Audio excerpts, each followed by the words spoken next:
बहुजन समाज की हर खबर पाने के लिए सब्सक्राइब करें अम्बेडकर पीपल्स वॉइस और बेल आइकन दबाएं। और फ्रेंड्स, मैं उर्दुराम रोडी आप देखना शुरू कर चुके हैं अम्बेडकर पीपल्स वॉइस है। दरअसल आप लोगों को पता है कि भारत की राजनीति में जो बहुजन वर्ड है वो खास तौर से मान्यवर साहब काशीराम जी का इजाद किया हुआ था। मान्यवर साहब काशीराम जी ने बहुजन समाज पार्टी को जो है मूल रूप देकर इस बहुजन जो वर्ड है उसकी व्याख्या की। वैसे तो आपको बता दें कि बहुजन जो है ऋग्वेद में भी मिलता है और जो आपके गौतम बुद्ध है उन्होंने भी इसका उपयोग किया था, लेकिन जहां बात अगर हम करें कोशिश देखने की तो इस भारत के अंदर बहुजन का वर्ड का मतलब मान्यवर साहब काशीराम जी ने जनता को समझाया और उन्होंने बहुजन समाज पार्टी बनाई। और ख़ास तौर से इस बहुजन का जो वर्ड है उसको भी उन्होंने आम लोगों के बीच में बताया कि आखिर हम इस बहुजन को क्या मान सकते हैं, किस तरीके का हमारा ये बहुजन मूवमेंट है और क्या कुछ है।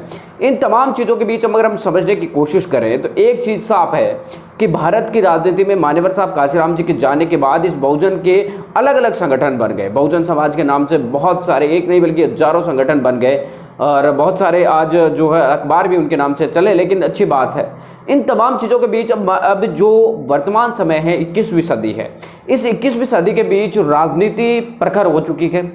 राजनीति एक बिजनेस का रूप ले चुकी है। पहले राजनीति सेवा हुआ करती थी, लोग अपने फायदे के लिए नहीं आते थे, समाज की सेवा करने के लिए आते थे, लेकिन आज राजनीति जो है बिजनेस बन चुकी है। कोई भी व्यक्ति राजनीति में आने से पहले ये सोचता है कि उसका कितना फायदा होगा, कितना नफा होगा, कितना नुकसान होगा, और जिस व्यक्ति के हिसाब से नफा नुकसान के हिसाब से फिट नहीं बैठता वो क्या करता है कि किसी भी एक पार्टी को छोड़कर दूसरे में सम्मिलित हो जाता है। जैसे कांग्रेस पर आरोप लगाए जाते थे कि कांग्रेस ने घोटाले किए, लेकिन वर्तमान की बीजेपी सरकार में करीब करीब 150 से ज्यादा विधायक जो है सांसद जो है वो कांग्रेस पार्टी के ही नेता है, यानी कि कांग्रेस के पार्टी के नेताओं को ही टिकट दिया गया था। तो यानी हम कुल मिलाकर समझने की कोशिश करें तो भारत की राजनीति में इस राजनीतिक ग्रहण को लोग अपने नफा नुकसान के हिसाब से देखना शुरू कर चुके हैं। बहुजन समाज पार्टी की अब वर्तमान की अगर हम हालात देखें तो यह है कि यहां पर आपको बता दें कि जो व्यक्ति महत्वाकांक्षा रखकर कोई आता है और लंबे टाइम तक वो नहीं टिक पाता, क्योंकि उसको जब वो अपना भविष्य देखकर आता है पॉलिटिक्स में तो आप बहुजन समाज पार्टी में वो भविष्य उसको नजर नहीं आता। इसके पीछे का कारण है कि बहुजन समाज पार्टी के जो बड़े नेता है और जो कार्यकर्ता है उनके बीच में कोई कॉम्बिनेशन नहीं है, कोई तालमेल नहीं है, कोई आपस में बातचीत नहीं है, जिसकी वजह से पिछले कई दिनों से राजनीति का एक अलग मोड़ ले चुका है। बहुजन समाज पार्टी का यह है कि यहां पर जो बहन जी ने निर्णय लिया वही निर्णय ले पाए है, उसके अलावा कोई भी निर्णय मान्य नहीं होगा। दूसरी बात यह है कि अच्छी बात है कि उनका निर्णय मान्य, लेकिन यहां तक हर व्यक्ति बहन जी तक जाकर अपनी बात नहीं रख सकता। तो ये कुछ ऐसी समस्याएं हैं जो बहुजन राजनीति को आगे के भविष्य के लिए काफी ज्यादा जो प्रश्न चिन्ह है वो लगा देती है। दूसरी ओर बात करें तो बहुजनों का नाम लेकर एक और नई पार्टी मैदान में आ चुकी है, आजाद समाज पार्टी। वैसे तो आजाद समाज पार्टी और बहुजन समाज पार्टी का कंपेरिजन करना बहुत गलत है, क्योंकि अभी आजाद समाज पार्टी को बहुजन समाज को अपने विश्वास में लेना है, फिर अब जो उनकी उम्मीदें उस पर खरा उतरना है, लोगों के बीच में जाना है, मजबूत देनी है, तो ये बहुत बड़ी बात है। लेकिन यहां पर भारत के भविष्य को देखते हुए, बहुजन समाज के भविष्य को देखते हुए यहां पर चंद्रशेखर की बात करना जरूरी है।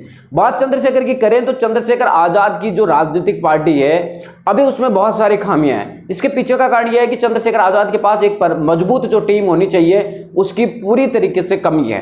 चंद्रशेखर आजाद के पास कोई भी मजबूत टीम नहीं है जो आजाद समाज पार्टी को गाइडेंस दे सके, आजाद समाज पार्टी को आगे बढ़ा सके, आजाद समाज पार्टी को आगे लेकर जा सके। केवल एकमात्र चेहरा है चंद्रशेखर आजाद, इसके अलावा दूसरा कोई भी चेहरा नजर नहीं आता। अभी बिहार के लिए उन्होंने 11 लोगों की टीम घोषित की।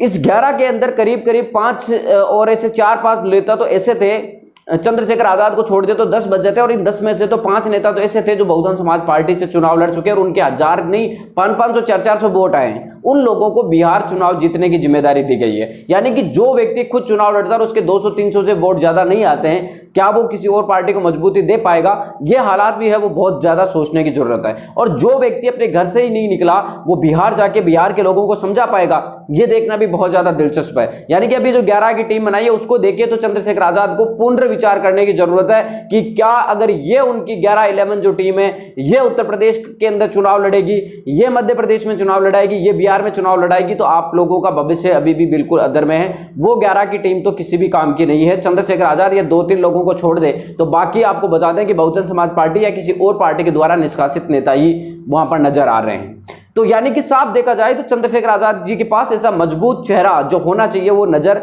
नहीं आ रहा है।